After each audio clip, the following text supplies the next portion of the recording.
아이들이 어릴 때 이 녀석들이 세 명이다 보니 별것도 아닌 것 같고 티격태격할 때가 많았습니다. 예를 들면 차에 탈 때 뒷좌석에 누가 맨 뒤에 가서 앉아야 되잖아요. 내가 여기 앉겠다, 내가 이쪽에 앉겠다, 왜 나만 뒤에 앉아야 되냐, 실갱이를 합니다.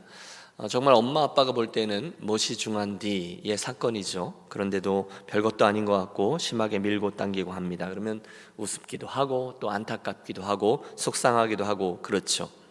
아마 오늘쯤 예수님의 마음이 그러지 않았나 생각합니다. 지난 몇 시간에 걸쳐서 우리가 나누었던 순서들을 한번 살펴보세요. 가이사라 빌립보에서 너희는 나를 누구라 하느냐 물으셨던 주님은 주는 그리스도시여 하나님의 아들입니다 라는 대답을 들으신 후 당신 앞으로 예루살렘을 향하시고 십자가를 향해 나아갈 것이다 라고 십자가의 메시지를 전달하셨습니다. 그 다음에 변화산에 오르셨죠. 그리고 당신의 모습이 해와 같이 영광스럽게 변화된 후에 모세와 엘리야와 같이 십자가 별세에 대한 이야기를 나누셨습니다. 그리고 내려오셔서 산 밑에 귀신 들린 자 아이의 아버지 그들과의 실강이 이야기 우리 기억하고 있습니다. 기도 외에는 이런 유가 나갈 수 없다. 이게 지금 흐름입니다. 하지만 이 여간의 주님의 마음과 시선은 대부분 당신의 저 십자가를 향하고 있었죠. 마가복음 9장 31절을 보시면 당신 제자들에게 또 한 번 당신 가실 길을 말씀해 주고 계십니다.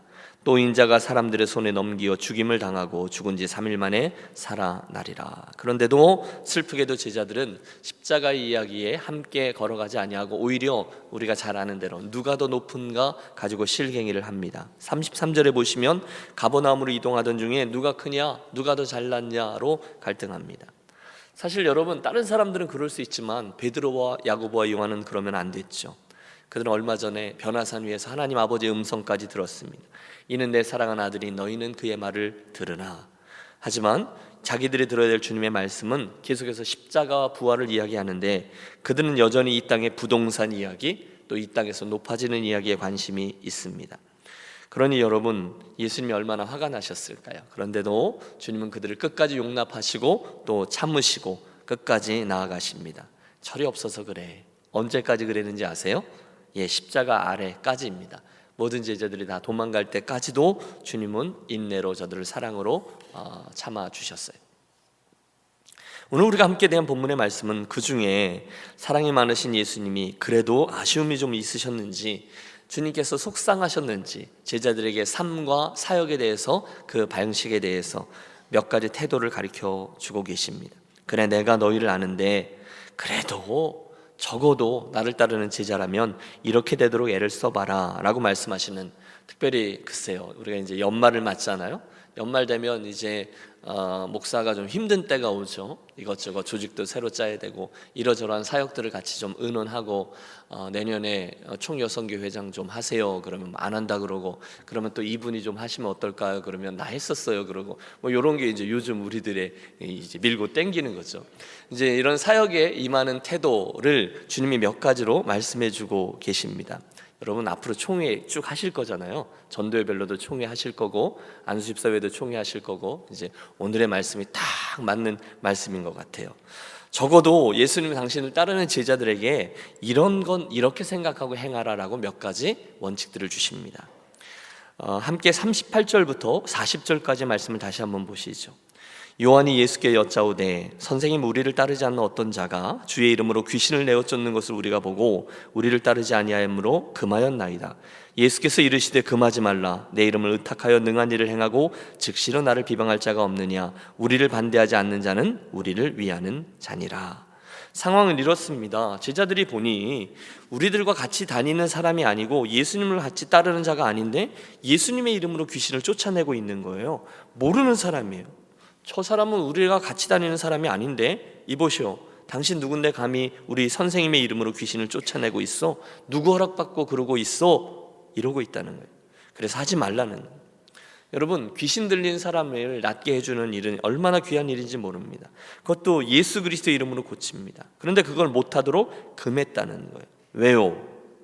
지금 요한이 그들로 하여금 그 일을 하지 못하도록 향한 그 금했던 기준이 뭐냐? 본절에 그 이유가 나옵니다. 우리를 따르지 아니함으로였다는 거예요.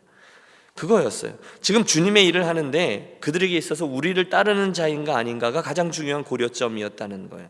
그들의 사역을 하느냐 아니면 금하느냐의 기준이 내가 아는 사람인가, 나를 잘 따라오는 사람인가 아닌가, 거기 있어요. 우리가 전매 특허낸 일을 왜 당신이 하는 거요? 당신 누구 허락받았어? 예수님과 가장 가까이 있는 우리도 못하는데 당신 뭐요? 기분이 나쁜 거예요. 목회장에 있다 보면 사실 이런 안타까운 일들이 종종 일어납니다. 나 이 정도 되는 사람인데 당신 뭐야? 당신 뭔데 나보다 열심히 해? 당신 언제부터 나보다 앞장서서 해? 이렇게 시기하고 질투하는 일들이 종종 있어요. 물론 겉으로는 다른 이유들을 대죠. 목사님 참 좋은 이야기지만 사람들이 이렇게 생각할 수도 있습니다. 또는 사람들이 저렇다고 그러는 사람들도 있어요. 여러분, 다른 분들 핑계 대지만 90% 이상은 자기 이야기일 때가 많습니다. 자기 이야기를 하고 있는 거예요. 그분 핑계를 대서 말입니다. 그 누군가가 나보다 더 앞서 나가는 걸 용납하지 못해. 마음에 안 드니까요. 내가 제일 먼저 앞서 나가야 되는데, 내가 제일 인정받아야 되는데 나는 하고 싶지 않은데 다른 누군가가 해요. 그러면 그거 막는 겁니다. 누구의 허락받고 예수 이름으로 귀신 쫓는 자역을 하는 거예요. 하지 마시오. 사실 미묘한 일은 목회장 또는 교회 공동체에도 늘 있습니다. 교회가 신비한 곳이잖아요. 당신 온 지 얼마나 됐다고 그렇게 설치세요? 이러는 분이 계세요. 그래서 그분 결국 교회에 정착 못하고 떠났던 일이 있습니다. 우리 지금 유니온교회 얘기하는 거 아니에요? 저기 저 교회 말입니다. 싫어합니다. 결국 정착 못하셨어요.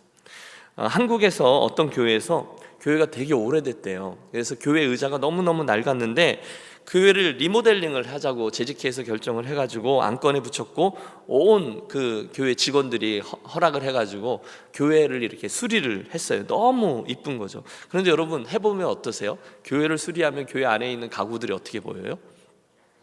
이렇게 보이죠. 교회 안에 있는 의자가 너무 낡은 거예요.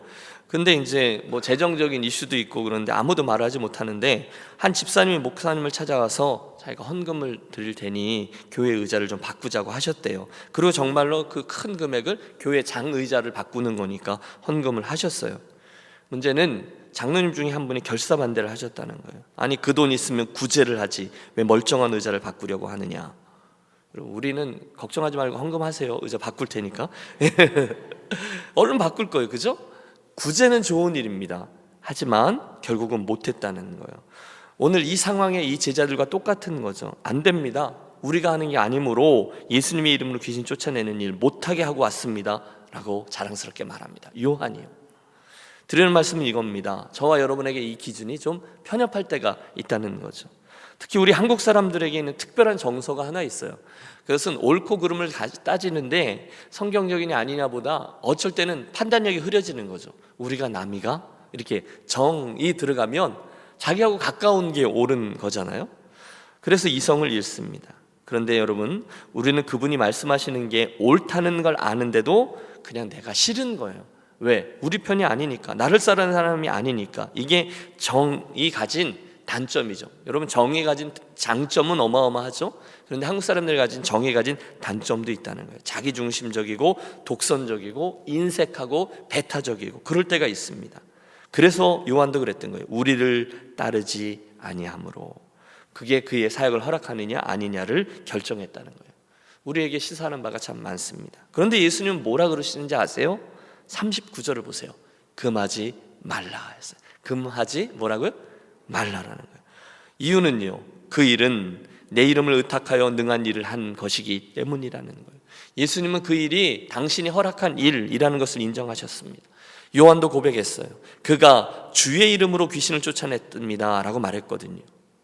여러분, 예수님은 그날 당신의 이름으로 악한 일을 말하는 게 아니에요. 바른 일이 행해진다면 그 일은 누가 해도 상관이 없다라는 거예요. 금하지 말라. 목사가 하든 장로님이 하시든 집사님이 하시든 나이 많으신 분이 하시든 젊은 분이 하시든 출신 교단이 어디시든 상관이 없다는 거예요. 만약에 그것이 정말로 주님께 유익하고 그리스도를 위한 일이라면 비판하지 말고 금하지 말라는 거예요. 저도 목회 여정 속에 제 안에 생겨난 원칙이 하나 있습니다. 안 하겠다는 사람이 문제지 하겠다고 하는 분은 격려해서 하게 해드리면 되는 거예요. 그게 교회와 하나님 나라를 위해서 항상 유익한 것이거든요. 만약에 그 일이 예수님의 이름으로 행해지는 일이라면 금하지 말라는 거예요. 비방하지 말라는 거예요. 어떻게 해서든 예수 그리스도의 이름이 드러나고 그분의 영광이 드러나는 일이라면 그것은 반드시 할 수 있게 해주는 것이 맞습니다. 이게 예수님이 해주신 원칙 중에 하나죠. 두 번째, 이어지는 40절의 말씀도 의미심장합니다. 우리를 반대하지 않는 자는 우리를 위하는 자니라. 여러분, 이게 무슨 뜻입니까? 예수님을 반대하지 않는 이들은 우리의 적군이에요? 아니에요? 아니라는 거예요. 우리가 잘 몰라도 적군이 아니라는 거예요. 신방 다녀보면, 그래서 우리 교우들의 이야기를 들어보면 교우들이 참 다양한 의견들을 가지고 계세요. 어쩔 때는 막 깜짝 놀라요. 와, 어떻게 저렇게 좋은 아이디어를 갖고 계신 분이 계셔? 이렇게 좋은 때도 있고요. 어쩔 때는 참 신묘막측합니다 라는 생각이 들 때가 있어요. 하나님이 사람들을 다 다르게 만드셨잖아요.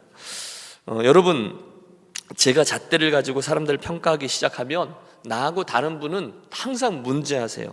그런데 주님이 뭐라 그러세요? 그러지 말라라고 하셨어요. 우리 장로님들도 이렇게 당회로 모이잖아요. 그러면 깜짝 놀랄 때가 있어요. 왜냐하면 당신들의 이야기, 저는 주장을 이야기할 때 이렇게 생각하실 수도 있구나, 내가 못 보는 부분을 말씀하실 때가 있다는 거죠. 굉장히 달라요. 여러분, 아내와도 다르죠. 아이들하고도 다르죠. 그런데 주님이 그런 교회 공동체나 당신의 사역하는 이들을 위해서는 이렇게 말씀하셨어요. 만약에 그가 예수님을 사랑해서 진행하는 일이라면, 주님을 반대하는 이가 아니라면 우리를 반대하는 자가 아니라는 거예요. 우리를 반대하는 자가 아니면 우리를 위하는 자라는 거예요. 여러분, 그 생각을 하면요, 많은 부분이 이해가 됩니다. 한숨 돌리고 나면 이해가 될 때가 많습니다. 물론 이해가 안 되는 일들이 있죠. 저분 왜 저러실까? 그때 내 생각과 다르다고 저분은 적군이다 라고 하는 것은 옳지 않다는 거예요. 함께 유념하겠습니다. 여러분, 잘 들어보세요. 그분이 내가 원하는 대로, 내가 원하는 방식대로 예수를 믿고 행동해야 한다는 법이 있나요? 다시 하겠습니다. 여러분, 그분이요, 내가 원하는 방식대로 예수를 믿고 내가 원하는 방식대로 교회를 섬겨야 한다는 법이 있나요? 없습니다. 달라도 되는 거예요. 그분이 주님 편에 서 있으려고 노력하는 분이시라면 그분의 그럴 자유를 주님이 주신 거죠. 그분이 내 마음에 꼭 들어야 될 이유가 그분에게 없습니다. 나하고 다를 수 있어요. 그러나 그분이 예수님 편에 서 있으려고 한다면 나하고 달라도 된다는 거예요. 주님은 정확히 말씀하셨어요. 그는 나의 적군이 아니라는 거예요. 그분은 우리 편이에요.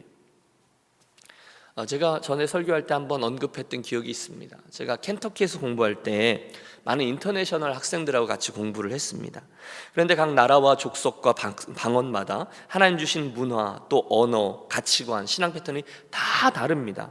아니, 하나님에 대한 이해도 조금씩 다 달라요. 그들의 문화와 그들의 역사 속에 이해된 하나님이거든요. 처음에는 이해할 수 없었어요. 아니, 저 아프리카에서 온 친구는 귀신을 저렇게 이해하네. 이단 아니야? 저 네이티브 인디안들은 어떻게 기도할 때 연기를 피워놓고 독수리 깃털을 흔들면서 기도를 하냐? 무당하냐? 저 파푸아뉴기니 친구는 어떻게 예수님을 이해할 때 어린 양으로 이해하지 않고 어린 돼지로 이해하냐? 저 성경을 마음대로 바꿔서 해석해도 되는 거야? 여러분, 다 다릅니다. 그런데 여러분, 처음에 그렇게 꽁했던 제가 한 학기가 지나고 두 학기가 지나면서 알게 되었어요. 하나님은 광대하신 분이에요. 아름다우신 분이에요. 우리 한국 사람들이 가지고 있는 하나님에 대한 관념보다 거기에 갇히지 않으세요. 그보다 훨씬 더 광대하신 분이에요. 하나님 규격이 없다, 그 말씀을 드리는 것이 아니죠. 하나님은 우리들의 조그만 사고와 또는 이성 표현에 갇히시는 분이 아니라는 거예요. 그래서 저는 이 말씀이 정확히 이해가 됩니다. 우리를 반대하지 않는 자는 우리를 위하는 자다. 따라해 주세요. 나와 다른 분이 예수님을 위한다면 그는 내 편이다. 여러분, 믿습니까? 나하고 똑같은 식으로 하셔야 될 필요가 없다는. 마지막 세 번째로 41절의 말씀도 보세요. 누구든지 너희를 그리스도에게 속한 자라 하여 물 한 그릇을 주면 내가 진실로 너에게 이르노니 저가 결단코 상을 잃지 않으리라. 보세요. 예수님께 속한 자라고 해서 어떤 친절과 도움을 베풀면 반드시 보상을 받는다는 거예요. 여러분, 주님을 위해서 섬길 때 이 말씀을 잘 기억해 보십시오. 귀신 들려 힘들고 하고 있는 사람을 예수님의 이름으로 고쳐주면 상이 있지 않겠느냐? 심지어 어린 소자에게 물 한 그릇 대접하는 것도 상 받는데 귀신을 쫓아낸다면 상을 주지 않겠느냐? 그걸 기억하라는 거예요. 그분이 열심히 주님을 위해서 섬기는 일을 갖고 뭐라 그러지 말라는 거예요. 그러면 여러분, 오늘 이 세 가지 사역의 태도를 보면서 저와 여러분이 함께 동역하며 또 새로운 한 해를 준비하며 이렇게 갈 때 좌우에 계신 분들에 대해서 좀 더 관용의 마음을 좀 품으셨으면 좋겠어요. 예수님이 그랬어요. 그분이 예수님을 사랑하는지, 그분이 예수님을 위해서 어떻게 섬기는지를 봐야 하는데, 내가 원하는 방식으로 그분이 행동하지 않는다고 그를 마음에 들어하지 않고 비판하면 주님이 기뻐하시지 않으신다는 거죠. 왜 농담으로 그런 얘기 하잖아요. 우리 한국 사람들은 사복음서 외에 오복음서를 가지고 있다고요. 마태복음, 마가복음, 누가복음, 요한복음, 내가복음이라고 말입니다. 그렇죠? 내가 중심이 되는 거예요. 내가 아는 게 언제나 중심이고 내가 경험한 하나님도 지극히 중심이라고 늘 생각하는데, 사실은 그렇지 않다는 것을 인정해야 된다는 거죠. 내가 중심이 되면 오늘 요한처럼 저러고 있는 거예요. 당신 그거 하지 마. 우리가 모르는 사람이라니까. 여러분, 다행히도 요한은 예수님의 그 조언을 잘 들었던 것 같아요. 만약에 그가 끝까지 그 시각을 갖게 되었다면 그는 절대로 예수님께서 가늠하다 잡힌 여인을 용납했던 것을 이해하지 못했을 겁니다. 예수님이 세리마태를 품은 것을 요한은 인정하지 못했을 겁니다. 7 귀신 들렸다가 나음을 얻은 마리아를 저가 어떻게 품었겠습니까? 그런데 예수님은 그들 각자에게 이어져 있는 하나님의 역사의 링크를 인정하셨어요. 다 품으셨어요. 아니, 자기는요 우레의 아들이었거든요. 막 성질내고, 또 베드로는요, 예수를 부인했던 베드로도 품어주셨어요. 마지막 순간에 기회를 포착했던 십자가 옆에 있는 강도도 주님은 품어주셨어요. 하나님께서 그들에게 행하시는 일들을 성자 예수께서 인정하신 거예요. 반대하는 자가 아니라는 거예요. 예수님의 그 마음과 태도는 이후 교회사에 계속 이어집니다. 사도행전의 중요한 이야기가 되었던 이방인 백부장 고넬료의 이야기 기억하시죠? 다소 출신의 사도 바울 이야기, 술주정뱅이 노예 선장이었던 존 뉴턴 이야기, 선교사님에게 돌을 던져서 턱이 깨지게 만들었던 기믹두, 깡패도 주님은 다 품으셨어요. 그러면서 주님은 제자들에게 편가르기가 아니라 받아주기를 가르쳐 주셨습니다. 기억하십시오. 오늘 저와 여러분도 다 특이한데 사실은 예수님에게 의해서 받아들여지고 용납된 심령들인 줄로 믿습니다. 여러분, 제가 저를 아는데요, 제가 주님이라면 절대로 김신희를 받아주지 않았을 겁니다. 변덕쟁이거든요. 그리고 잘 삐지거든요. 그런데 주님은 김신희를 받아주지 말아야 될 이유부터 따지지 않으셨고 그를 받아줄 이유부터 따지셨어요. 여러분, 그것이 십자가인 거죠. 오늘 우리가 주님의 가르침을 잘 보겠습니다. 함께 믿음의 길을 가는데 다른 분들이 참 많아요. 이해가 되지 않을 때도 있어요. 출신 지역도 다르고 예수 믿은 지난 삶의 궤적도 다 다르고 교회에 대한 이해도 달라요. 하지만 그 다름 때문에 우리와 함께 하지 않는 자라, 나랑 같이 갈 수 없어 라고 마침표를 찍고 비난하고 마음속으로 그분을 용납하지 않는다면 기억하겠습니다. 주님은 우리를 반대하지 않는 자는 우리를 위하는 자니라 라고 말씀하셨어요.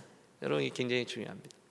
민수기 11장에 보면 무척 의미심장한 이야기가 등장하죠. 광야에서 모세가 장인 이드로의 지혜를 빌려서 70인의 장로를 세웠어요.